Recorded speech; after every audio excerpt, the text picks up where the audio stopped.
ನಾನು ಅವಾಗಲೇ ಹೇಳ್ದಂಗೆ ಇವಾಗ ನೀವು ಕಟ್ಬೇಕಾದ್ರೆ ಗೋಲ್ಡ್ ರೇಟ್ ಒಂದಿದ್ದು ನೀವು 12 ತಿಂಗಳಾದ್ಮೇಲೆ ತಗೋಬೇಕಾದ್ರೆ ಗೋಲ್ಡ್ ರೇಟ್ ಒಂದಿದ್ರೆ ಅವ್ರೊಂದು ಸಜೆಷನ್ ಹೇಳಿದ್ರು ಏನಪ್ಪ ಅಂತಂದ್ರೆ ಈಗ ನೀವು ತಿಂಗಳ 13,000 ಗೋಲ್ಡ್ ರೇಟ್ ಏನಿರುತ್ತೆ 13,500 ಈಗೇನು ಬೆಳ್ಳಿನೂ ಏನು ಸುಮ್ಮನೆ ಬಂದ್ಬಿಡೋದಿಲ್ಲ. ಬೆಳ್ಳಿ ಎಲ್ಲ ಈಗ ಎಷ್ಟು ರೇಟ್ ಇದೆ, ಯಾವ್ದು ತಗೊಳ್ಳೋದು ಕಷ್ಟ ಆಗಿದೆ, ಗೋಲ್ಡ್ ತಗೊಳ್ಳೋದು ಕಷ್ಟ ಆಗಿದೆ.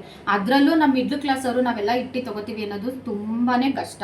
ಹನಿ ಗೂಳಿದ್ರೆ ಹಳ್ಳ ಅಂತ ಹೇಳ್ತಾರಲ್ಲ, ಹಾಗೆ ಒಂದೊಂದು ರೂಪಾಯಿ ನಾವು ಸೇವ್ ಮಾಡಿದ್ರೇನೆ ಯಾವುದು ಇವಾಗಲೇ ನಾವು ಯಾವಾಗೂ ನಾವು ನಿಧಾನಕ್ಕಾಗಲಿ ಒಂದೊಂದು ರೂಪಾಯಿ ಆಗಲಿ 10 ರೂಪಾಯಿ ಆಗಲಿ 20 ರೂಪಾಯಿ ಆಗಲಿ ನೀವು ಆದಷ್ಟು ಇವಾಗೆಲ್ಲ ನೋಡಿ ಗೋಲ್ಡ್ ಲೋನ್ ಅಂತೆ, ಆಮೇಲೆ ತಿರ್ಗಾ ಜಾರ್ ಅಕೌಂಟ್ ಅಂತೆ ಏನೇನೋ ಬಂದ್ಬಿಟ್ಟಿದೆ. ಜಾರ್ ಆ್ಯಪ್ ಎಲ್ಲ ಬಂದಿದೆ ಇವಾಗ. ಅದೆಲ್ಲ ಗೋಲ್ಡ್ ಸೇವ್ ಮಾಡೋದೇನೆ, ಗೋಲ್ಡ್ಗೆ ಅಂತ ತಗೊಳಕ್ ಸೇವ್ ಮಾಡೋದು. 20 ರೂಪಾಯಿ 10 ರೂಪಾಯಿ 500 ರೂಪಾಯಿ ಎಷ್ಟಾಗುತ್ತೋ ಅಷ್ಟು. ಇವತ್ತು ನೀವು 10 ರೂಪಾಯಿ 20 ರೂಪಾಯಿ 500 ರೂಪಾಯಿ ಅಂತ ಸೇವ್ ಮಾಡಿರೋದು ನಾಳೆ ದಿನ ಅದೇ 1000 ರೂಪಾಯಿ ಆಗಿರುತ್ತೆ. ಅವಾಗ ಅಟ್ಲೀಸ್ಟ್ ನಿಮ್ಗೆ 2 ಗ್ರಾಮ್ 3 ಗ್ರಾಮ್ ಗೋಲ್ಡ್ ಬರುತ್ತೆ ಅವಾಗ. Hi hello welcome back to Nandini Shiva YouTube channel. ಎಲ್ಲರೂ ಹೇಗಿದ್ದೀರಾ? ಎಲ್ಲರೂ ಚೆನ್ನಾಗಿದ್ದೀರಾ ಅಂತ ಭಾವಿಸ್ತಾ ಈ ವಿಡಿಯೋನ ಸ್ಟಾರ್ಟ್ ಮಾಡ್ತಾ ಇದ್ದೀನಿ. ಈ ವಿಡಿಯೋ ನಿಮ್ಗೆ ಇಷ್ಟ ಆಗಿದ್ರೆ ಪ್ಲೀಸ್ ಒಂದು ಲೈಕ್ ಮಾಡಿ, ಕಮೆಂಟ್ ಮಾಡಿ, ಹಾಗೂ ಸಬ್ಸ್ಕ್ರೈಬ್ ಮಾಡಿ. ಮಿಸ್ ಮಾಡದೆ ಸಬ್ಸ್ಕ್ರೈಬ್ ಮಾಡಿ, ಓಕೆನಾ? ಇದು 2 ದಿನದ ಬ್ಲಾಗ್ ಆಗಿರುತ್ತೆ. ಇವತ್ತು ಸ್ವಲ್ಪ ನಾವು ಕೆಲಸ ಎಲ್ಲ ಮುಗಿಸ್ಕೊಂಡು ಬಂದು ನಾನು ನಮ್ಮ ಮನೆಯವರು ನನ್ನ ಮಗಳು ಎಲ್ಲ ಸ್ವಲ್ಪ ಹೊರಗಡೆ ಹೋಗಿದ್ವಿ. ಹೊರಗಡೆ ಅಂದರೆ ಎಲ್ಲಿಗೆ ಅಂದರೆ ಸ್ವಲ್ಪ ಡಿ-ಮಾರ್ಟ್ಗೆ ಹೋಗಿದ್ವಿ. ಯಾಕಪ್ಪ ಅಂತ ಅಂದರೆ ಇವಾಗ ನಮ್ಮ ಮನೇಲೆಲ್ಲ ಸ್ವಲ್ಪ ಟಿಫನ್ ಬಾಕ್ಸ್ಗಳು ಊಟ ತೊಗೊಂಡೋಗೋಕ್ಕೆ ಬಾಕ್ಸ್ಗಳೇ ಇರಲಿಲ್ಲ. ಸರಿ, ನಾನು ನಮ್ಮ ಮನೆಯವ್ರಿಗೆ ಹೇಳಿದೆ ನಮ್ಮ ಲೆವೆಲಿಗೆ ನಾವು ಮಿಡ್ಲ್ ಕ್ಲಾಸ್ ಲೆವೆಲಿಗೆ ಇಲ್ಲೇ ಹೊರಗಡೆ ಗಾಡಿ ಮೇಲೆ ಎಲ್ಲೋ ಒಂದು ಕಡೆ ತೊಗೊತೀನಿ ಬಿಡು ಅಂತ ಅಂದ್ಬಿಟ್ಟು ನಮ್ಮ ಮನೆಯವ್ರು ಬಾ ನೋಡೋಣ ಡಿ-ಮಾರ್ಟ್ಗೆ ಹೋಗೋಣ, ನನ್ನ ಮಗಳು ಕಾಲೇಜ್ಗೆ ಹೋಗೋದಲ್ವಾ, ಸ್ವಲ್ಪ ಚೆನ್ನಾಗಿರೋ ಬಾಕ್ಸು ಮತ್ತು ವಾಟರ್ ಬಾಟಲ್ ಎಲ್ಲ ತೊಗೊಳೋಣ ಬಾ ಅಂತ ಅಂದ್ಬಿಟ್ಟು ಕರ್ಕೊಂಡೋದ್ರು. ಸರಿ, ನಾವು ಹೋಗೋಣ ತೊಗೊಂಬರೋಣ ಅಂತ ಅಂದ್ಬಿಟ್ಟು ನಾವು ಡಿ-ಮಾರ್ಟ್ಗೆ ಹೋದ್ವಿ. ಅಲ್ಲಿ ನೋಡ್ತಾ ಇದೆ ಬಾಕ್ಸ್ಗಳೆಲ್ಲ. ನನಗೇನಷ್ಟು ಸ್ವಲ್ಪ ಕಾಸ್ಟ್ಲಿ ಅನ್ನಿಸ್ತು ರೇಟು. ಬಟ್ ಅದೇ ಹೊರಗಡೆ ತೊಗೊಂಡ್ರೆ ಸ್ವಲ್ಪ ಬೆಟರ್ ಇರುತ್ತೆ ಅಂತ ಅನ್ನಿಸ್ತಾ ಇತ್ತು. ಸರಿ, ಇನ್ನೇನು ಮಾಡೋದು, ಬಂದಿದ್ದೀವಲ್ಲ ತೊಗೋಬೇಕಲ್ಲ ಅಂತ ಅಂದ್ಬಿಟ್ಟು ಹಾಗೆ ಎಲ್ಲ ಬಾಕ್ಸು ಮತ್ತು ವಾಟರ್ ಬಾಟಲು ಎಲ್ಲ ತೊಗೊಂಡು ಹಾಗೆ ಬರಬೇಕಾದ್ರೆ ಇದೊಂದು ಬುದ್ಧ ನೋಡಿದೆ. ತುಂಬಾ ಚೆನ್ನಾಗಿತ್ತು. ಎಷ್ಟು ಚೆನ್ನಾಗಿದೆ ನೋಡಿ ಆ ಬುದ್ಧ. ಆಮೇಲೆ ಹಾಗೆ ನಮ್ಮ ಮನೆಯವ್ರು ಕೇಳಿದ್ರು ಆ ಹೋಟೆಲಲ್ಲಿ ಏನಾರು ತಿಂತೀಯಾ ಅಂತ ಅಂದ್ಬಿಟ್ಟು, ಸ್ನ್ಯಾಕ್ಸ್ ಏನಾರು ತಿಂತೀಯಾ ಅಂತ. ನನಗೆ ಅಷ್ಟೆಲ್ಲ ಹೊರಗಡೆ ಆ ಥರ ದೊಡ್ಡ ದೊಡ್ಡ ಹೋಟೆಲಲ್ಲೆಲ್ಲ ತಿನ್ನೋಕ್ಕೆ ಅಷ್ಟು ಮನಸ್ಸು ಒಪ್ಪೋದಿಲ್ಲ. ಅದಕ್ಕೆ ಬಿಲ್ಲ ಬೇಡ ನಡಿ ಹೋಗೋಣ ಅಂತ ಅಂದ್ಬಿಟ್ಟು ಸರಿ ನಾವು ಅಲ್ಲಿಂದ ಹೊರಟ್ವಿ, ಮನೆಗೆ ಬಂದ್ವಿ. ಓಕೆ ಗೈಸ್, ನಾನು ಆವಾಗಲೇ ವಿಡಿಯೋದಲ್ಲಿ ಹೇಳ್ದಂಗೆ ಇದು 2 ದಿನದ ಬ್ಲಾಗು ಮರ್ಚ್ ಮಾಡ್ತಾ ಇದ್ದೀನಿ. 2 ದಿನದ್ದು ಸ್ವಲ್ಪ ಬ್ಯುಸಿ ಆಗಿಬಿಟ್ಟಿದ್ದೆ. ಬ್ಯುಸಿ ಯಾಕಪ್ಪ ಅಂತಂದರೆ ಸ್ವಲ್ಪ ನನ್ನ ಫೋನ್ ಬೇರೆ ವರ್ಕ್ ಆಗ್ತಿರಲಿಲ್ಲ, ಪ್ರಾಬ್ಲಮ್ ಆಗಿಬಿಟ್ಟಿತ್ತು. ಯಾವುದು ಓಪನ್ ಆಗ್ತಿರಲಿಲ್ಲ, ಮತ್ತು ಓಪನ್ ಆದರೂ ಅದು ಕರೆಕ್ಟಾಗಿ ಏನು ವರ್ಕ್ ಆಗ್ತಿರಲಿಲ್ಲ, ಫುಲ್ ಹ್ಯಾಂಗ್ ಆಗಿಬಿಟ್ಟಿತ್ತು. ಫುಲ್ ಟೆನ್ಷನ್ ಆಗಿಬಿಟ್ಟಿದ್ದೆ. ಆಮೇಲೆ ಇವಾಗೆಲ್ಲ ಹಂಗೋ ಹಿಂಗೋ ಸರಿ ಮಾಡಿಸಿದ್ದೀನಿ ಅದನ್ನು. ಏನಪ್ಪ ಇದು ಡೈರಿ ಎಲ್ಲ ಇಟ್ಕೊಂಡು ಕುತ್ಕೊಂಡ್ಬಿಟ್ಟಿದ್ದೀನಿ ಅಂತ ನೀವು ಆಲ್ರೆಡಿ ತಮ್ಮೇಲಲ್ಲಿ ನೋಡಿದ್ದೀರಾ ಏನು ಅಂತ ಅಂದ್ಬಿಟ್ಟು. ನಾವು ಮಿಡ್ಲ್ ಕ್ಲಾಸ್ ಜನ ಹೇಗೆ ಅಂತ ಅಂದರೆ ಈಗ ಬಲ್ಕ್ ಅಮೌಂಟಲ್ಲಿ ನಾವೇನು ಪರ್ಚೇಸ್ ಮಾಡೋಕ್ಕಾಗಲ್ಲ. ಅಟ್ಲೀಸ್ಟ್ ನಾವು ಆ ಥರ ಬಲ್ಕ್ ಅಮೌಂಟ್ ಇಟ್ಟಿದ್ರು ನಮ್ಮ ಪರಿಸ್ಥಿತಿ ಹೇಗಿರುತ್ತೆ ಅಂದರೆ ಆ ಟೈಮ್ಗೆ ಏನಾದ್ರು ಒಂದು ಬರುತ್ತೆ, ಅದಕ್ಕೆ ಇನ್ವೆಸ್ಟ್ಮೆಂಟ್ ಮಾಡಿಬಿಡ್ತೀವಿ ನಾವು. ಅಷ್ಟರಲ್ಲಿ ಏನಾದ್ರು ಒಂದು ಅದು ಇದು ಅಂತ ಬರುತ್ತೆ, ಅಲ್ಲಿಗೆಲ್ಲ ನಾವು ಇನ್ವೆಸ್ಟ್ಮೆಂಟ್ ಮಾಡಿಬಿಡ್ತೀವಿ. ಮತ್ತೇನು ಚಿನ್ನ ಬೆಳ್ಳಿ ಅಂತ ಪರ್ಚೇಸ್ ಮಾಡೋಕ್ಕಾಗೋದೇ ಇಲ್ಲ.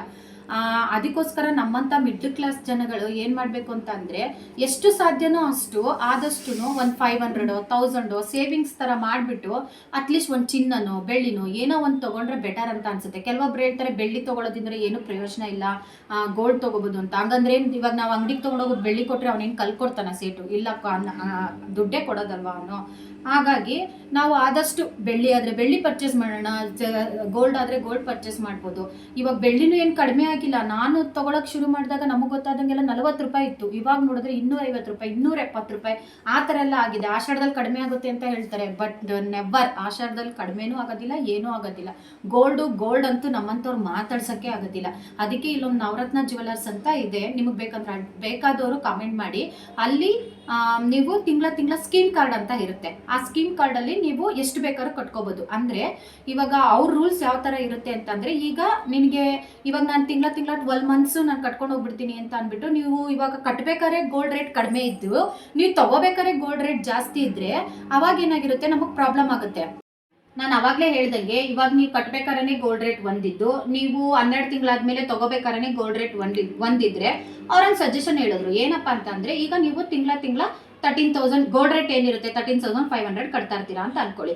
ಅಕಸ್ಮಾತ್ ನಿಮ್ಗೆ ಇವಾಗ 1 ವರ್ಷ ಆದ್ಮೇಲೆ ನಾನು ತಗೊಳಕ್ ಹೋದಾಗ ಗೋಲ್ಡ್ ರೇಟ್ ಜಾಸ್ತಿ ಆಗ್ಬಿಡುತ್ತೆ ಅಂತ ಅನ್ನಿಸ್ದಾಗ ನೀವು ಆ ತಿಂಗಳಿಗೆ ನಮ್ಗೆ ಆ 1 ವರ್ಷಕ್ಕೆ ನಾನು ತಗೊಳ್ಳಲ್ಲ. ಆ ತಿಂಗಳಲ್ಲಿ ಏನು ಕಟ್ಟಿರ್ತೀನೋ ಅದಕ್ಕೆ 1 ಗ್ರಾಮ್ ಗೋಲ್ಡ್ ಕೊಡ್ತಾರೆ ಅವ್ರು. ಗೋಲ್ಡ್ ಯಾವ ಥರ ಅಂತಂದರೆ ಗೋಲ್ಡ್ ಕಾಯಿನ್ ಕೊಡ್ತಾರೆ. ಆ ಕಾಯಿನ್ನ ಬೇಕಾದ್ರೆ ನೀವು 12 ಮಂತ್ನು ಅದೇ ಥರ ಕಟ್ಟಿ ಅದೇ ಥರ ಗೋಲ್ಡ್ ಕಾಯಿನ್ ತೊಗೊಂಡು ಕಲೆಕ್ಟ್ ಮಾಡಿ ಇಟ್ಕೊಂಡು ಮತ್ತೆ ನೀವು ಅದೇ ಅಂಗಡಿಗೆ ಬೇಕಾದ್ರೆ ತೊಗೊಂಡೋಗ್ಬಿಟ್ಟು ನೀವು ಒಡವೆನ ಮಾಡ್ಸಾಕ್ಬೋದು. ಆ ಥರನೂ ಆಪ್ಷನ್ಸ್ ಇದೆ. ತುಂಬ ಚೆನ್ನಾಗಿದೆ. ನವರತ್ನ ಜ್ಯುವೆಲರ್ಸ್ ಅಂತ ಅಂದ್ಬಿಟ್ಟು ಯಾರಿಗಾದ್ರೂ ಬೇಕಂದ್ರೆ ಒಂದ್ಸಲಿ ಕಮೆಂಟಲ್ಲಿ ನನಗೆ ಹೇಳಿ, ನಾನು ಬೇಕಾದ್ರೆ ಆ ಅಂಗಡಿ ಅಡ್ರೆಸ್ ಆಗಲಿ ಸ್ಕ್ರೀನ್ ಕಾರ್ಡ್ ಆಗಲಿ ಎಲ್ಲ ಫೋಟೋಸು ಕಳಿಸ್ಕೊಡ್ತೀನಿ. ಮತ್ತೆ ಈ ಸಿಲ್ವರ್ ಯಾವ ಥರ ಅಂತ ಅಂದರೆ, ಸಿಲ್ವರ್ ಬಂದು ನನ್ನ ಫ್ರೆಂಡೇ ಮಾಡೋದು. ನನ್ನ ಫ್ರೆಂಡ್ ಮಾಡೋದ್ರಿಂದ ನಾನು ಅವ್ರು ಮಾಡ್ತಾ ಇರೋದ್ರಿಂದ ನಾನು ನನ್ನ ಕಡೆ ಎಷ್ಟು ಜನ ಇದ್ದಾರೋ ಅವ್ರನ್ನ ಅಷ್ಟು ಜನನ ಸ್ವಲ್ಪ ಜನನ ಕಟ್ಟೋ ಥರ ಮಾಡಿಸ್ಕೊಂಡಿದ್ದೆ. ಅಂದರೆ ಈಗ ಸಿಲ್ವರ್ದು ಸ್ಕೀಮ್ ಹೇಗಪ್ಪ ಅಂತ ಅಂದರೆ 500ಇಂದ ನೀವು ಎಷ್ಟಾರು ಕಟ್ಬೋದು. 500, 1000, 2000, 3000 ನಿಮ್ಮ ಕೆಪಾಸಿಟಿ ನೀವು ಎಷ್ಟಾರು ಕಟ್ಬೋದು. ಆ ಥರ ಕಟ್ಬಿಟ್ಟು 12 ಮಂತ್ಸ್ ಕಟ್ಟಬೇಕು. ಅದು ಈಗ ಹೆಂಗೆ ಅಂತ ಅಂದರೆ, ನಮ್ಮ ಲೇಡೀಸ್ಗೆಲ್ಲ ಏನು ಹೇಳಿ, ವರಮಹಾಲಕ್ಷ್ಮಿ ಹಬ್ಬ ಹತ್ರ ಬರ್ತಾ ಇದೆ ಅಂದರೆ ಗೋಲ್ಡ್ ತೊಗೋಬೇಕು, ಸಿಲ್ವರ್ ತೊಗೋಬೇಕು ಅನ್ನೋದು ಮೈಂಡಲ್ಲಿ ಕುತ್ಕೊಂಡ್ಬಿಟ್ಟಿರುತ್ತೆ. ಏನಾದ್ರು ತೊಗೋಬೇಕು, ಕಷ್ಟ ಆಗಲಿ ಸುಖ ಆಗಲಿ. ನಮ್ಮಂಥ ಮಿಡ್ಲ್ ಕ್ಲಾಸ್ ಅವ್ರಿಗಂತೂ ಎಲ್ಲಾದ್ರ ಮೇಲೂ ಆಸೆ ಜಾಸ್ತಿನೇ, ಅದು ತೊಗೋಬೇಕು ಇದು ತೊಗೋಬೇಕು ಅಂತ. ಬಟ್ ನಮ್ಮ ಕೆಪಾಸಿಟಿ ನೋಡಿಕೊಂಡು ನಾವು ಪಾಪ ಏನೂ ತೊಗೊಳಕ್ಕಾಗಲ್ಲ. ಬರೀ ನೋಡಬೇಕು, ಆಸೆ ಪಡಬೇಕಷ್ಟೇ ಹೊರತು ತೊಗೊಳೋದಂತೂ ತುಂಬಾ ಕಷ್ಟ. ಅದಕ್ಕೆ ನಮ್ಮಂಥವ್ರು ಏನು ಮಾಡಬೇಕು, ಈ ಥರ ಅಂದರೆ ಈ ಹನಿ ಗೂಡಿದ್ರೆ ಹಳ್ಳ ಅಂತ ಹೇಳ್ತಾರಲ್ಲ, ಆ ಥರ ನಾವು 1 ರೂಪಾಯಿನೂ ಸೇವಿಂಗ್ಸ್ ಥರ ಮಾಡಿಕೊಂಡ್ರೆ ಏನಾದ್ರು ಮಾಡ್ಕೊಂಡು ನಾವು ತಗೋಬೋದು. ಸೊ ಅಲ್ಲಿ ಯಾವ ಥರ ಪ್ರೊಸೀಜರ್ ಇರುತ್ತೆ ಅಂತ ಅಂದರೆ, 500 ನಾವು ಕಟ್ತಾ ಇದ್ರೆ 12 ಮಂತ್ಸ್ ಆದಮೇಲೆ ಅವರು 500 ಎಕ್ಸ್ಟ್ರಾ ಹಾಕಿ ಕೊಡ್ತಾರೆ. ಮತ್ತೆ ನೀವು ತಗೊಳ್ಳೋ ಬೆಳ್ಳಿ ಇವಾಗ 500 ಅಂತ ಅಂದರೆ ಎಷ್ಟಾಗಿರುತ್ತೆ, 6000 ಆಗಿರುತ್ತೆ. ಅವ್ರು 500, 6500 ಕೊಡ್ತಾರೆ. 6500ಗೆ ನೀವು ಬೆಳ್ಳಿ ತಗೋಬೇಕಂತ ಏನು, ಈಗ ನೀವು 6500ಗೆ ತಗೋಬೇಕಂತ ಏನೂ ಇಲ್ಲ. ಇವಾಗ ನಿಮಗೆ ರಿಕ್ವೈರ್ಮೆಂಟ್ ಏನಿರುತ್ತೆ, ಇವಾಗ ದೀಪ ರಿಕ್ವೈರ್ಮೆಂಟ್ ಇರುತ್ತೆ, ಇಲ್ಲಾಂದರೆ ಒಂದು ಕಳಶ ರಿಕ್ವೈರ್ಮೆಂಟ್ ಇರುತ್ತೆ, ಒಂದು ತಟ್ಟೆ ರಿಕ್ವೈರ್ಮೆಂಟ್ ಇರುತ್ತೆ. ನೀವು ಅದೊಂದು 20,000, 30,000, 40,000 ಆಗಿರುತ್ತೆ ಅದ್ರ ವ್ಯಾಲ್ಯೂ. ನಿಮ್ಗೆ ಇವಾಗ ಅದು ರಿಕ್ವೈರ್ಮೆಂಟ್ ಇರುತ್ತೆ. ಇವಾಗ ನೀವೇನು ಮಾಡ್ಬೋದು, 20,000 ರೂಪಾಯಿ ಐಟಮ್ ತೊಗೊಂಡ್ಬಿಟ್ಟು ಅದರಲ್ಲಿ 6500ನ ಲೆಸ್ ಮಾಡಿಸಿ ಬ್ಯಾಲೆನ್ಸ್ ಇನ್ ಬೇಕಾದ್ರೆ ನೀವು ಇವಾಗ ಒಂದು 30,000 ಐಟಮ್ ತೊಗೊಂಡಿದ್ದೀರಾ, ಅದರಲ್ಲಿ 6500 ಲೆಸ್ ಆದರೆ 24,500ನ ನೀವು ಪೇ ಮಾಡಿಬಿಟ್ಟು ಆ ಐಟಮ್ನ ತೊಗೋಬೋದು. ಆ ಥರ ಫೆಸಿಲಿಟೀಸು ಇದೆ ಅಲ್ಲಿ. ತುಂಬಾ ಚೆನ್ನಾಗಿದೆ. ನೀವು ಯಾವತ್ತೂ ನಾನು ಹೇಳ ಫ್ರೆಂಡ್ಸ್, ಯಾವಾಗಲೂ ಅಷ್ಟೇ ನಿಮ್ಮ ಜೀವನದ ಬಗ್ಗೆ, ನಿಮ್ಮ ಲೈಫ್ ಬಗ್ಗೆ ಮಾತ್ರ ಯೋಚನೆ ಮಾಡಿ. ಬೇರೆಯವರು ಹಂಗೆ ಮಾಡಿದ್ರು, ಬೇರೆಯವ್ರು ಹಿಂಗೆ ಮಾಡಿದ್ರು, ಬೇರೆಯವ್ರ ಬಗ್ಗೆ ಯಾವಾಗಲೂ ನೀವು ನೋಡ್ಕೊಂಡಿದ್ರೆ, ಇವಾಗ ನಮ್ಮನ್ನ ಅವ್ರು ಫಾಲೋ ಮಾಡ್ತಾ ಇದ್ದಾರೆ ಅಂದರೆ ನಾವು ತಲೆ ಕೆಡಿಸ್ಕೋಬಾರ್ದು, ಮಾಡಲಿ ಬಿಡಿ ಅಂತ ಬಿಟ್ಬಿಡ್ಬೇಕು. ಯಾವಾಗಲೂ ಬೇರೆಯವ್ರ ಲೈಫ್ನೇ ನೋಡ್ಕೊಂಡು ಹೋಗ್ತಾ ಇದ್ರೆ ನೀವು ನಿಮ್ಮ ಲೈಫ್ನ ನೀವು ಏನು ಮಾಡಬೇಕು ಏನು ಬಿಡಬೇಕು ಅಂತ ನಿಮ್ಗೆ ಏನೂ ಗೊತ್ತಾಗೋದಿಲ್ಲ. ಅದಕ್ಕೆ ಫಸ್ಟು ನೀವು ನಿಮ್ಮ ಲೈಫ್ನ ಮಾತ್ರ ಫೋಕಸ್ ಮಾಡಿ, ಓಕೆನಾ? ನಾನು ಏನು ಮಾಡ್ತಾ ಇದ್ದೀನಿ, ಯಾವಾಗಲೂ ನೀವು ಬೇರೆಯವ್ರನ್ನೇ ನೋಡಿಕೊಂಡು ಬೇರೆಯವ್ರು ಮಾಡಿದ್ದನ್ನೇ ಮಾಡ್ಕೊಳಕ್ಕೆ ಹೋದ್ರೆ ಏನಾಗ್ಬಿಟ್ಟಿರುತ್ತೆ ಅಂದರೆ, ನಿನ್ನ ಲೈಫಲ್ಲಿ ನೀನು ಏನು ಮಾಡಬೇಕು, ನಿನ್ನ ಐಡೆಂಟಿಟಿನ ನೀನು ತೋರಿಸ್ತಾ ಇರೋಂಗೆ ಆಗ್ಬಿಟ್ಟಿರುತ್ತೆ. ಮತ್ತು ನಿನ್ನ ಲೈಫಲ್ಲಿ ನೀನೇನು ಬೆಟರ್ ಆಗಬೇಕು, ಏನು ಮಾಡ್ಕೋಬೇಕು ಅನ್ನೋದೇ ಗೊತ್ತಾಗೋದಿಲ್ಲ. ಅದಕ್ಕೆ ಫಸ್ಟು ನೀನು ನಿನ್ನ ಲೈಫಲ್ಲಿ ಬೇರೆಯವ್ರದ್ದು ಹೆಂಗಾರು ಆಗ್ತಾ ಇರಲಿ, ಅವ್ರು ಇನ್ನೂ ಚೆನ್ನಾಗಿ ಆಗ್ತಾರೆ, ಏನೋ ಒಂದು ಆಗ್ತಾ ಇರಲಿ, ಅವ್ರ ಬಗ್ಗೆ ನೀವು ಯಾವತ್ತೂ ಯಾರ ಬಗ್ಗೆನೂ ಅವರು ಇವರು ಅಂತಲ್ಲ ಯಾರ ಬಗ್ಗೆನೂ ನೀವು ತಲೆ ಕೆಡಿಸ್ಕೊಳಕ್ಕೆ ಹೋಗ್ಬಿಡಿ. ಫಸ್ಟ್ ನಿಮ್ಮ ಲೈಫ್ನ ನೀವು ಹೆಂಗೆ ಮಾಡ್ಕೋಬೇಕೋ ಹಂಗೆ ಮಾಡ್ಕೊಳ್ಳಿ. ನಿಮ್ಮ ಲೈಫಲ್ಲಿ ಎಷ್ಟು ಸಾಧ್ಯವಾದಷ್ಟು ಎಷ್ಟು ಬೆಟರ್ ಮಾಡ್ಕೋಬೋದು, ಎಷ್ಟು ಸಾಧ್ಯವಾದಷ್ಟು ಎಷ್ಟು ಏನಾದ್ರು ತೊಗೋಬೋದು. ನಾವು ಮಿಡ್ಲ್ ಕ್ಲಾಸ್ ಅವರೆಲ್ಲ ನಾವು ಅದೇ ಥರನೇ ಯೋಚನೆ ಮಾಡಬೇಕು. ನಾವು ಹೆಂಗೆ ಅಂತಂದರೆ ನಮ್ಮ ಮನೇದು ಬಿಟ್ಬಿಟ್ಟಿರ್ತೀವಿ, ಬೇರೆಯವ್ರ ಮನೆಯದೇ ನೋಡೋಕೆ ಹೋಗ್ತಾ ಇರ್ತೀವಿ ಯಾವಾಗ್ಲೂ. ಅದನ್ನ ನಾವು ಮಾಡಬಾರ್ದು. ಫಸ್ಟ್ ನಾವು ನಮ್ಮ ಮನೇದು ನೋಡ್ಕೊಳ್ಳೋಣ, ನಮ್ದನ್ನ ನೋಡೋಣ.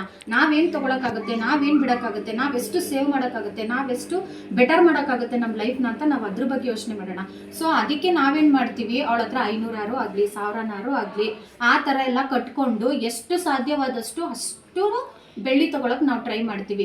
ಈಗೇನೇನು ಬೆಳ್ಳಿ ಏನು ಸುಮ್ಮನೆ ಏನು ಬಂದ್ಬಿಡಲ್ಲ, ಈಗೇನು ಬೆಳ್ಳಿನೂ ಏನು ಸುಮ್ಮನೆ ಬಂದ್ಬಿಡೋದಿಲ್ಲ. ಬೆಳ್ಳಿ ಎಲ್ಲ ಈಗ ಎಷ್ಟು ರೇಟ್ ಇದೆ, ಯಾವ್ದು ತೊಗೊಳೋದು ಕಷ್ಟ ಆಗಿದೆ, ಗೋಲ್ಡ್ ತೊಗೊಳೋದು ಕಷ್ಟ ಆಗಿದೆ. ಅದರಲ್ಲೂ ನಮ್ಮ ಮಿಡ್ಲ್ ಕ್ಲಾಸ್ ಅವರು ನಾವೆಲ್ಲ ಇಟ್ಟು ತೊಗೋತೀವಿ ಅನ್ನೋದು ತುಂಬಾ ಕಷ್ಟ. ಹನಿ ಗೂಳಿದ್ರೆ ಹಳ್ಳ ಅಂತ ಹೇಳ್ತಾರಲ್ಲ, ಹಾಗೆ 1 ರೂಪಾಯಿ ನಾವು ಸೇವ್ ಮಾಡಿದ್ರೇನೆ ಯಾವುದು. ಇವಾಗಲೇ ನಾವು ಇಮಿಡಿಯೇಟ್ ಬೆಳೆದ್ಬಿಡ್ಬೇಕು, ಇಮಿಡಿಯೇಟ್ ಆಗ್ಬಿಡ್ಬೇಕಂದ್ರೆ ಯಾವುದೂ ಆಗೋದಿಲ್ಲ. ಎಲ್ಲದಕ್ಕೂ ಟೈಮ್ ಅನ್ನೋದು ಬೇಕೇ ಬೇಕು. ಯಾವಾಗಲೂ ನೀವು ಮೊಲ ಮತ್ತು ಆಮೆ ಕತೆ ಕೇಳಿದ್ದೀರಲ್ವಾ, ಯಾವಾಗಲೂ ನಾವು ನಿಧಾನಕ್ಕಾಗಲಿ 1 ರೂಪಾಯಿ ಆಗಲಿ 10 ರೂಪಾಯಿ ಆಗಲಿ 20 ರೂಪಾಯಿ ಆಗಲಿ ನೀವು ಆದಷ್ಟು ಇವಾಗೆಲ್ಲ ನೋಡಿ ಗೋಲ್ಡ್ ಲೋನ್ ಅಂತೆ, ಆಮೇಲೆ ತಿರ್ಗಾ ಜಾರ್ ಅಕೌಂಟ್ ಅಂತೆ ಏನೇನೋ ಬಂದ್ಬಿಟ್ಟಿದೆ, ಜಾರ್ ಆ್ಯಪ್ ಎಲ್ಲ ಬಂದಿದೆ ಇವಾಗ. ಅದೆಲ್ಲ ಗೋಲ್ಡ್ ಸೇವ್ ಮಾಡೋದೇನೆ, ಗೋಲ್ಡ್ಗೆ ಅಂತ ತೊಗೊಳಕ್ಕೆ ಸೇವ್ ಮಾಡೋದು. 20 ರೂಪಾಯಿ 10 ರೂಪಾಯಿ 500 ರೂಪಾಯಿ ಎಷ್ಟಾಗುತ್ತೋ ಅಷ್ಟು. ಇವತ್ತು ನೀವು 10 ರೂಪಾಯಿ 20 ರೂಪಾಯಿ 500 ರೂಪಾಯಿ ಅಂತ ಸೇವ್ ಮಾಡಿರೋದು ನಾಳೆ ದಿನ ಅದೇ 1000 ರೂಪಾಯಿ ಆಗಿರುತ್ತೆ. ಅವಾಗ ಅಟ್ಲೀಸ್ಟ್ ನಿಮ್ಗೆ 2 ಗ್ರಾಮ್ 3 ಗ್ರಾಮ್ ಗೋಲ್ಡ್ ಬರುತ್ತೆ. ಅವಾಗ ಆ ಥರ ಮಾಡೋದ್ರಿಂದ ಅಟ್ಲೀಸ್ಟ್ ನಾವು ಸಿಲ್ವರ್ ತೊಗೋಬೇಕಂದ್ರೆ ಸಿಲ್ವರು ಬರುತ್ತೆ. ಎಲ್ಲ ಲೇಡೀಸ್ಗಳಿಗೂ ನಾನು ಹೇಳೋದಿಷ್ಟೇ, ಆ ಸಾಧ್ಯವಾದಷ್ಟು ನಮ್ಮಂಥ ಮಿಡ್ಲ್ ಕ್ಲಾಸ್ ಜನ ಸಾಧ್ಯವಾದಷ್ಟು ಎಷ್ಟು ಸೇವ್ ಆಗುತ್ತೋ ಅಷ್ಟು ಸೇವ್ ಮಾಡಿ ಸಿಲ್ವರ್ ಆ್ಯಂಡ್ ಗೋಲ್ಡ್ನ ತೊಗೊಳ್ಳಿ. ಎಲ್ಲೆಲ್ಲಿ ಸ್ಕೀಮ್ ಕಾರ್ಡ್ ಇದೆಯೋ ವಿಚಾರಿಸ್ಬಿಟ್ಟು ಅಲ್ಲಿ ಸಾಧ್ಯವಾದರೆ ನಿಮ್ಗೆ 10,000 ಕಟ್ಟೋಕ್ಕಾಗಲ್ಲ 2,000 ಕಟ್ಟಿ, 2,000 ಕಟ್ಟೋಕ್ಕಾಗಲ್ಲ 1,000 ಕಟ್ಟಿ. ಅದು ನಂದಲ್ಲ ಅಂತ ತಿಳ್ಕೊಂಡು ಕಟ್ಟಿ. ಆವಾಗ ನಿಮ್ಗೆ ಅದ್ರ ರಿಸಲ್ಟ್ ಕೊನೆಯಲ್ಲಿ ಬರುತ್ತಲ್ಲ, ಯಾವತ್ತು ಫೈನಲಿ ನಾವು ಬರ್ರಂತ ಹೋಗ್ಬಿಡ್ಬಾರ್ದು, ಹಂತವಾಗಿ ಹೋಗ್ಬೇಕು. ಈ ಮೊಲ ಹೊಲ ಆಮೆ ಕತೆ ಇರುತ್ತಲ್ಲ ಆ ಥರ ಹಂತ ಹಂತವಾಗಿ ಹೋದಾಗ ಆ ಹಂತ ಯಾವತ್ತೂ ನಿಮ್ಮನ್ನು ಕೈ ಬಿಡೋದಿಲ್ಲ, ಅದು ಯಾವತ್ತೂ ಕೈ ಹಿಡಿಯುತ್ತೆ. ಹಾಗೆ 1,000 2,000 ಎಷ್ಟು ಸಾಧ್ಯವಾದಷ್ಟು ಅಷ್ಟು ಸೇವ್ ಮಾಡಿ ಗೋಲ್ಡ್ ಆಗಲಿ ಸಿಲ್ವರ್ ಆಗಿ ತಗೊಳ್ಳಿ. ಓಕೆ ಗೈಸ್, ತುಂಬ ಮಾತಾಡ್ಬಿಟ್ಟೆ ಅಂತ ಅನಿಸುತ್ತೆ. ನನಗೆ ಏನು ಅನಿಸುತ್ತೆ ನಾನು ಅದನ್ನು ಹೇಳಿದ್ದೀನಿ. ಸ್ಕೀಮ್ ಕಾರ್ಡ್ ಬಗ್ಗೆ ಹೇಳಿದ್ದೀನಿ, ಸಿಲ್ವರ್ ಇದ್ರ ಬಗ್ಗೆ ಹೇಳಿದ್ದೀನಿ. ನನ್ನ ಹತ್ರ ತುಂಬ ಜನ ಸಿಲ್ವರ್ದು ಹಾಕಿದ್ದಾರೆ. ಇವಾಗೆಲ್ಲ ವರಮಹಾಲಕ್ಷ್ಮಿ ಹಬ್ಬಕ್ಕೆ ಅವ್ರಿಗೆಲ್ಲ ಸಿಲ್ವರ್ ಐಟಮ್ಸ್ ಎಲ್ಲ ಕೊಡಬೇಕು. ಅದಕ್ಕೆ ಲೀಸ್ಟ್ ಮಾಡ್ತಾ ಇದ್ದೀನಿ, ಏನೇನು ಐಟಮು ಹೇಳ್ತಾ ಇದ್ದಾರೆ ಅವರು, ಅದನ್ನೆಲ್ಲ ಲೀಸ್ಟ್ ತೊಗೊಂಡು ಈಗ ನನ್ನ ಫ್ರೆಂಡ್ ಹತ್ರ ಕೊಟ್ಟು ಅವಳ ಹತ್ರ ಎಲ್ಲ ತರಿಸಿ ಮಾಡಿಸ್ಬೇಕು. ಇವಾಗ ನಾನು ಅದಕ್ಕೆಲ್ಲ ಲೀಸ್ಟ್ ಮಾಡ್ತಾ ಇದ್ದೆ. ಹಾಗೂ ನಿಮ್ಮ ಹತ್ರ ಶೇರ್ ಮಾಡ್ಕೊಳ್ಳೋಣ ಅಂತ ಅಂದ್ಕೊಂಡು ಶೇರ್ ಮಾಡ್ತಾ ಇದ್ದೀನಿ. ಈ ವಿಡಿಯೋ ನಿಮ್ಗೆ ಇಷ್ಟ ಆಗಿದ್ರೆ ಪ್ಲೀಸ್ ಒಂದು ಲೈಕ್ ಮಾಡಿ, ಕಮೆಂಟ್ ಮಾಡಿ ಹಾಗೂ ಸಬ್ಸ್ಕ್ರೈಬ್ ಮಾಡಿ, ಸಪೋರ್ಟ್ ಮಾಡಿ. ಈಗ ಆಲ್ರೆಡಿ ಸಪೋರ್ಟ್